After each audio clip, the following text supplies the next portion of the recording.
Mom accidentally adds me into a group chat called Happy Family. In the group chat, I saw Mom, Dad, and a stranger who's nicknamed Sweetheart. They are in the middle of organizing a birthday party for him. However, the thing is, tomorrow will be my birthday, which they have forgotten for the 10th time in a row. Mom says, the venue must be dreamy. I want him to feel like an actual prince. Dad transfers a huge sum of money to Sweetheart. Money is no problem. Just don't let Christopher find out about this. It'll screw things up for us. I quietly take screenshots of everything, planning to find a chance to expose my parents' true colors and end everything with them once and for all. At that moment, my younger sister, who's always been great at her studies, sends me a screenshot via our private chat. It's a screenshot of the chat history between her and Mom. Mom, have you made preparations for Christopher's surprise party yet? You promised me that this is the last time you'd lie to him. I stared at the screenshots my sister, Susie Blake, had sent me, and my heart sank. A surprise? The last time they would ever lie to me? That explains so much. Every year on my birthday, my parents would brush me off with all sorts of excuses. Chris, something urgent came up at work, Mom once said. Chris, I've got a meeting with a friend about business. Order some takeout for yourself, Dad once said. This year, they didn't even bother with excuses. They had simply replaced me with someone else. I tossed my phone aside. My chest felt as if something heavy had lodged itself there. Another WhatsApp message from Susie popped up. Christopher, don't overthink it. Mom and Dad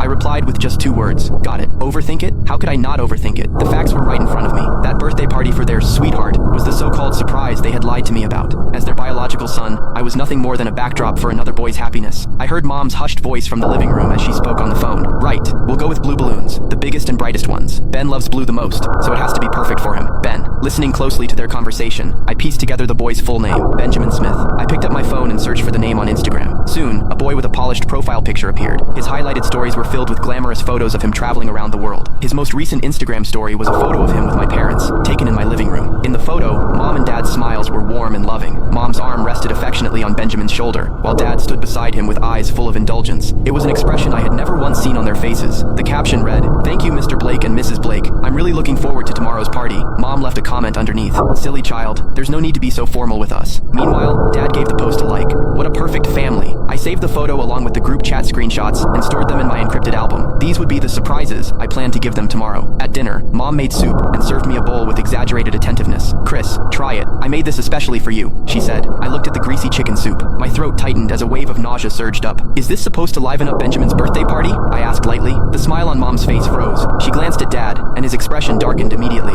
"What nonsense are you talking about? Benjamin?" he replied. "Oh, looks like you forget things easily, Dad." I took out my phone and opened the photo. "Isn't this boy your so-called sweetheart?" Dad's face turned ashen in an instant. Mom rushed to smooth things over. "Chris, you misunderstood. He's the son of an important client of mine. We're just helping to organize his birthday party." "A client's son?" I sneered. "Is he important enough to have a whole group chat, to be tagged as Sweetheart, and to even receive a large money transfer? Is he important enough to make you ignore your own son's birthday entirely?" In an instant, the living room fell silent, except for the sound of breathing. Susie rushed out of her room and grabbed my arm.